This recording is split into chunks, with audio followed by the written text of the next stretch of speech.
RTV Bharat की इस खास पेशकश और दरख्वास्त की घड़ी में मैं रमज़ान आप सभी का बहुत स्वागत करता हूं। दर्शकों, इस वक्त मैं जलालपुर फिरोजपुर ग्राम पंचायत में मौजूद हूं और मेरे साथ यहां से सरपंच भी मेरे साथ मौजूद हैं, अजीज़ हुसैन। लेकिन मैं आपके लिए थोड़ा सा बता दूं, जिस तरीक़ा से नवनियुक्त सरपंच बने हैं ज़िला परिषद या पंचायत समिति की अगर हम बात करते हैं तो जो पहले जो शर्तें थी, जो जिस प्रक्रिया के तहत पैसा निकाला जाता था वो अब निरस्त हो गई हैं। अब जो है ई टेंडरिंग का जो मसला चल रहा है, लेकिन अभी तक ये भी असमंजस में है कि ई टेंडरिंग से किस तरह से पैसा निकाल सकते हैं, किस तरीक़ा से अपनी ग्राम पंचायत में काम करा सकते हैं, ठेकेदार किस तरह से काम करेगा। ये तमाम बातचीत आज इन तमाम बातचीत और जानकारी देने के लिए नई जो प्रणाली है, नई जो प्रक्रिया है अपने ग्राम पंचायत में विकास कराने के लिए, उसकी जानकारी देने के लिए मेरे साथ इस वक्त मौजूद हैं अजीज़ हुसैन, जो आज तफसील पूर्वक बताएंगे। मेरा पहला सीधा सवाल अजीज साहब से ये होगा कि ई टेंडर कब लागू होगा और कितने रुपए तक का कार्य ई टेंडर से कराया जा सकता है। जनाब, बहुत स्वागत करता हूँ। सबसे पहले तो आपका बहुत बहुत धन्यवाद हमारे यहाँ पे आने के लिए। जैसा कि कल 19 तारीख को पंचायत में जो अभी ई टेंडरिंग की जो एक नई प्रक्रिया है उसके तहत काम किस तरह से होंगे, उसकी नई गाइडलाइंस कल 19 तारीख को सरकार ने रिलीज़ की हैं। तो उस नई गाइडलाइन के हिसाब से जो अवेलेबल फंड होगा पंचायत के अंदर, चाहे वो एसएफसी से हो, स्टेट फाइनेंस कमीशन से हो, चाहे वो अपना सेंटर फाइनेंस कमीशन सीएफसी से हो, तो जो भी अवेलेबल फंड होगा उससे काम किस तरह से कराना है, उसके लिए 19 तारीख को 19 जनवरी यानी कल गाइडलाइंस आई हैं। उन गाइडलाइंस के अंतर्गत ये सरकार ने ये कहा है कि सबसे पहले तो आपका जो भी अवेलेबल फंड है पंचायत के अंदर, उस फंड के हिसाब से आप ग्राम सभा आयोजित करके एक प्रस्ताव पारित कीजिए। तो इसमें जो स्टेप्स इन्वॉल्व हैं उसमें सबसे पहली तो स्टेप यही है कि आपके पास जितना भी अवेलेबल फंड है उस अवेलेबल फंड के बेसिस पे आप ग्राम सभा करके एक रिजोल्यूशन, एक प्रस्ताव पास कीजिए और आपका जो ग्राम सचिव होगा उस प्रस्ताव को वो बीडीओ से साइन करा के उसकी एक कॉपी जय को एक एस्टिमेशन के लिए देगा। तो जैसे ही जो आपकी पंचायत का जो भी जय है वो जब उसका रफ एस्टिमेट करेगा तो उसमें अगर वो एस्टिमेट 2 लाख से कम का है तो आप जो ग्राम पंचायत का जो सरपंच है वो डायरेक्ट काम करा सकता है कोटेशन के बेस पे। अगर 2 लाख से, अगर वो 2 लाख से ऊपर है, यानी कि वो 2,10,000 का है या कोई भी 25 लाख तक का, अगर वो 2 लाख से कितना भी ज़्यादा काम है तो वो ई टेंडरिंग के थ्रू होगा। अब ई टेंडरिंग में वो डिपेंड करता है कि वो कितने का काम है। अगर वो काम जो उसका अगर एस्टिमेट 2 लाख से 25 लाख तक का हो तो उसमें एसडीओ उस एस्टिमेशन का जो भी जय ने किया है उसका टेक्निकल अप्रूवल देगा। अगर 2 लाख तक है तो जय खुद अपने बेसिस पे उसको अप्रूवल दे सकता है और सरपंच डायरेक्ट करा सकता है। अगर वो 25 लाख तक है, जो कि 90% जो पंचायत के अंदर जो काम होते हैं वो इसी रेंज में होते हैं, 2 लाख से 25 लाख तक के, तो उसका जो टेक्निकल अप्रूवल है एस्टिमेशन का वो एसडीओ देगा। अगर वो 25 लाख से ऊपर का काम है तो उसका एक्शन 1 करोड़ तक, फिर उसके 1 करोड़ से 2.5 करोड़ तक, उसके बाद जो सुप्रीडेंट इंजीनियर होता है वो देता है। फिर 2.5 करोड़ से ऊपर का अगर एस्टीमेट है किसी काम का तो उसका चीफ इंजीनियर अप्रूवल देता है। थोड़ा मैं ये भी जानना चाहूँगा, सरकार की जो गाइडलाइन के अंतर्गत कितना ई टेंडरिंग में समय लगेगा अजय साहब? इसका जो मैं अगर आपको कंप्लीट प्रक्रिया जो है ई टेंडरिंग प्रोसेस की उसको एक्सप्लेन करूं तो जो सरकार की जो गाइडलाइंस हैं उसके तहत इसमें अगर मैं इनको 2 पार्ट्स में डिवाइड करूं कि before the tender and after the tender, यानी कि टेंडर से पहले इसमें 16 डेज का टाइम है और टेंडर अप्लाई होने के बाद उसमें 14 डेज का, टोटल 30 डेज का टाइम है। तो मैं उसको आपको अगर मैं ईच स्टेप आपको एक्सप्लेन करूं तो उसमें 2 दिन का टाइम, जो आपका जो ग्राम सभा होगी प्रस्ताव लिखा जाएगा, 2 दिन का टाइम उसमें लगेगा। उसके बाद जो एस्टिमेशन के लिए जो भी आपका जय होगा 7 डेज के अंदर वो आपका एस्टिमेट बनेगा। उसके बाद जो एस्टिमेशन बनने के बाद जब एस्टिमेट आपका अप्रूव्ड हो जाएगा उसके लिए उसकी डीएनआईटी बनती है। डीएनआईटी यानी कि detail notice invitation for the tender होता है। तो वो डीएनआईटी ही फिर एसडीओ या एक्शन उसको टेंडर ओपन करेगा उस डीएनआईटी के बेस पे। तो 7 डेज का समय डीएनआईटी के लिए है। तो ये टोटल 16 डेज हो गया टेंडर से पहले। अब टेंडर जब ओपन हो जाएगा तो टेंडर में टेंडर को क्लोज करने के लिए 8 दिन का समय है। उसके बाद फिर जो भी कॉन्ट्रैक्टर या ठेकेदार उस पर टेंडर को अप्लाई करेगा उसका इवैल्यूएशन होगा। और इवैल्यूएशन दो तरह से होता है, एक टेक्निकल इवैल्यूएशन होता है, एक कमर्शियल इवैल्यूएशन होता है किसी भी टेंडर में।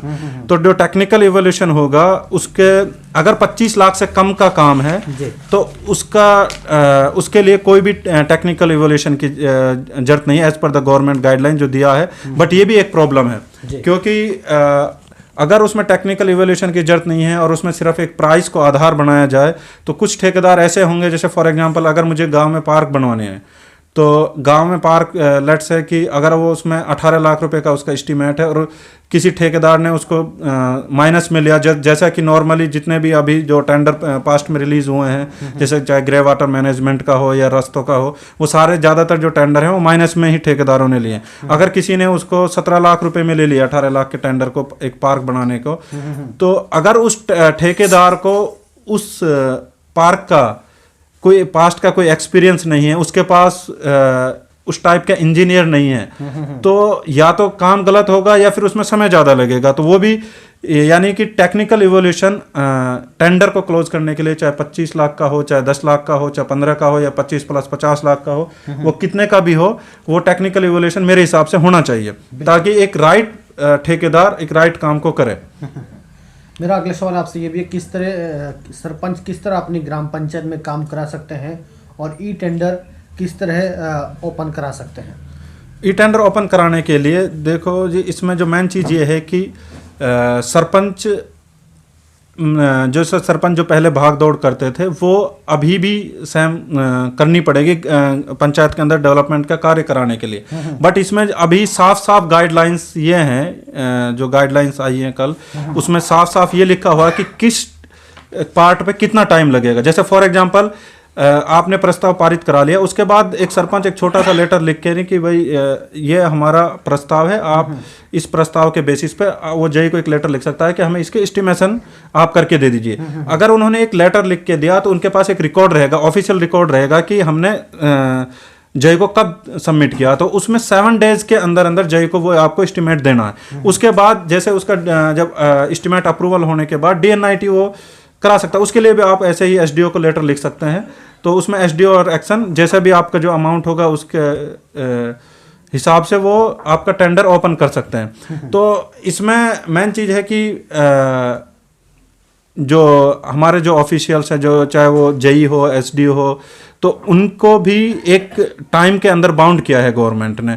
तो सरपंचों को इस चीज़ का भी ध्यान रखना चाहिए कि वो अपना जो काम है उसको with proper documents with letters JE से हो या SDO से हो, या अगर ज़्यादा अमाउंट का काम है जिस तरह से गाइडलाइंस के अंदर रेंज दी गई हैं अमाउंट की और उसके अप्रूवल्स की, तो उस तरह से वो उनसे करा सकते हैं। बिल्कुल। ये ई टेंडर से जो ठेकेदार काम करेंगे उनकी पेमेंट कौन करेगा?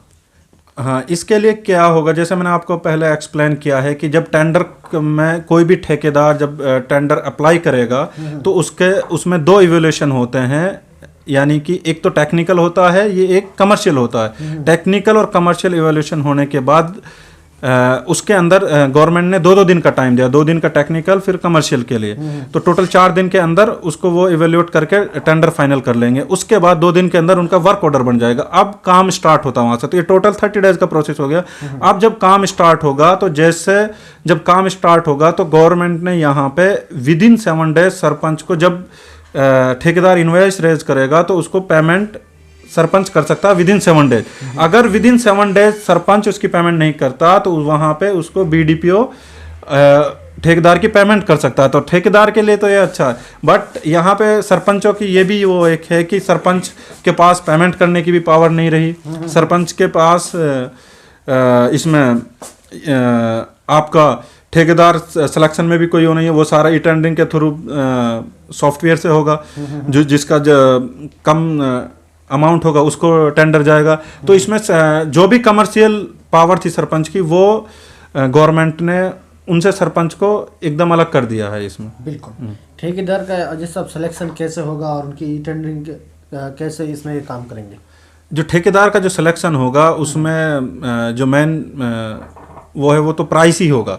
इसमें ठेकेदारों को जो ई टेंडरिंग में जो जैसे गाइडलाइंस में दिया है वो कि उनका अगर 25 लाख से नीचे है तो उसका कोई टेक्निकल इवोल्यूशन नहीं है, जैसे मैंने आपको पहले भी एक्सप्लेन किया है, बट वो होना चाहिए। बिकॉज बिना टेक्निकल इवोल्यूशन के आप ठेकेदार को, जब तक आपको यही नहीं पता उस ठेकेदार को कितना एक्सपीरियंस है, किस टाइप का काम किया है, तो हाँ उसको एक पर्टिकुलर जॉब कैसे दे सकता है। क्योंकि 90% जो पंचायत के अंदर जो काम होते हैं वो इसी रेंज में होते हैं, 2 लाख से 25 लाख तक के।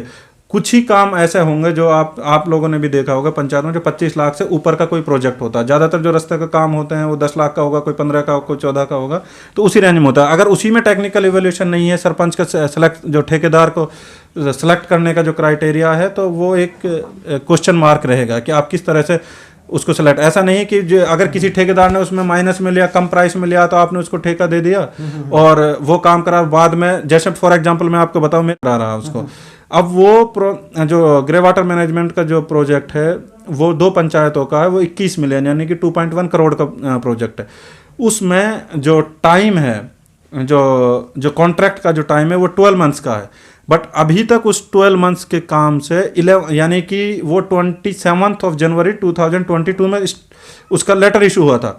27 दिस मंथ यानी 27 जनवरी 2023 यानी कि 2023 में उनका जो 12 मंथ्स का टाइम पीरियड है वो खत्म हो जाएगा। यानी कि 11 महीना 20 दिन ऑलरेडी उनका हो चुका है, 10 दिन बचे हैं। तो अभी जो गांव में जो काम हुआ है वो 10% भी नहीं हुआ, चलो 20% आप लगा लो। यानी कि मॉडल तालाब का काम स्टार्ट नहीं हुआ, जो गांव के अंदर की नालियां वो अभी तक स्टार्ट नहीं हुई, फिरनी की नालियां अभी तक कंप्लीट नहीं हुई। तो उसमें जो एक मॉनिटरिंग भी एक बहुत बड़ा इशू है कि आपने टेंडर तो दे दिया कि ठेकेदार को, बट उसको मॉनिटर करना भी एक अब उसमें सरपंच मैक्सिमम क्या कर सकता है, क्योंकि सरपंच के हाथ में उसका पेमेंट देने, सरपंच के पास पावर नहीं है। जो पहले ग्रे वाटर मैनेजमेंट के सरपंच मैक्सिमम कंप्लेन कर सकता है। तो अगर मैं उनको कंप्लेन करूं और अगर हमारा जो एडमिनिस्ट्रेशन है वो उनके ऊपर एक्शन भी लेता है, उनको ब्लैक लिस्ट करता है या उनके ऊपर पेनल्टी लगाता है, तो वो एक सॉल्यूशन नहीं है। यानी कि जो प्रोजेक्ट चल रहे हैं, जो ठेकेदारों के थ्रू चल रहे हैं, उसको स्टार्टिंग से मॉनिटर करना जरूरी है। जैसे हमारे प्राइवेट जो प्रोजेक्ट्स चलते हैं उसमें जब किसी भी ठेकेदार को जो प्रोजेक्ट दिया जाता है तो उसमें एक प्रोजेक्ट प्लान होता है, एक शेड्यूल होता है, शेड्यूल लिया जाता है कि 1 मंथ के अंदर कितना काम होगा, 2 मंथ के अंदर कितना होगा, 3 मंथ्स के अंदर कितना होगा, इसका कंप्लीट इसको कंप्लीट कब होगा ये प्रोजेक्ट। उसी तरह से इसमें भी एक जो भी टाइम फ्रेम है किसी पर्टिकुलर जॉब का, उसमें प्रोजेक्ट को कंप्लीट करने के लिए एक शेड्यूल होना चाहिए, तभी उसको वो प्रॉपर मॉनिटर कर पाएगा। ऐसा नहीं कि एक साल का प्रोजेक्ट है उसको 6 साल में भी कंप्लीट नहीं हो रहा। वो थोड़ा सा इस सब मैं जानना चाहूँगा, जैसे सरपंच अगर जैसा काम चल रहा है उसकी पेमेंट नहीं कर पाता है तो फिर अधिकारी करा सकते हैं क्या? अभी इसमें जो नई गाइडलाइंस आई है उसमें यही है कि अगर 7 दिन के अंदर ठेकेदार की पेमेंट सरपंच नहीं करता है उस जो ई टेंडरिंग के थ्रू जो काम होंगे, तो बीडीपीओ उसका डायरेक्ट पेमेंट कर सकता है ठेकेदार की। तो यहाँ से सरपंच के पास पेमेंट करने की पावर भी नहीं रहेंगी, जो गाइडलाइंस के अंदर जो लिखा हुआ है। आखिर में और क्या कुछ कहेंगे इस प्रक्रिया के बारे में? अभी इस प्रक्रिया के बारे में ई टेंडरिंग का जो प्रोसीजर है, जो गाइडलाइंस है, वो मैंने आपको बता दिया है कि उसमें गाइडलाइंस किस तरह से काम होगा। प्रस्ताव, सबसे पहले प्रस्ताव पारित करना, फिर एस्टिमेशन होगा, एस्टिमेशन अप्रूवल होगा, फिर डीएनआईटी होगी, डीएनआईटी में के बाद जब टेंडर ओपन होगा तो उसमें फिर 8 दिन का टाइम टेंडर क्लोज करने के लिए, फिर 2 दिन का टाइम उनका इवोल्यूशन के लिए, टेक्निकल इवोल्यूशन, फिर 2 दिन का टाइम उसमें कमर्शियल इवोल्यूशन के लिए।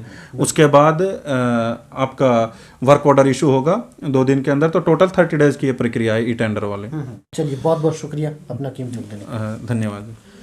तो दर्शकों, मेरे साथ ये अजीत साहब जुड़ रहे थे जिन्होंने ई टेंडरिंग के बारे में तफसील पूर्वक जानकारी दी। आज हमारा भी यही मुद्दा रहा बातचीत करने का, आखिर ई टेंडरिंग से किस तरीक़ा से काम करा सकते हैं, ठेकेदार किस तरह से काम करा सकता है, ये तमाम जानकारी दी। तो मैं रमज़ान आपसे इजाज़त लेता हूँ। अगर आपको लगता है और अधिक जानना तो स्क्रीन पर अजीत साहब के नंबर हैं, उन पर कॉल कर सकते हैं, जान सकते हैं।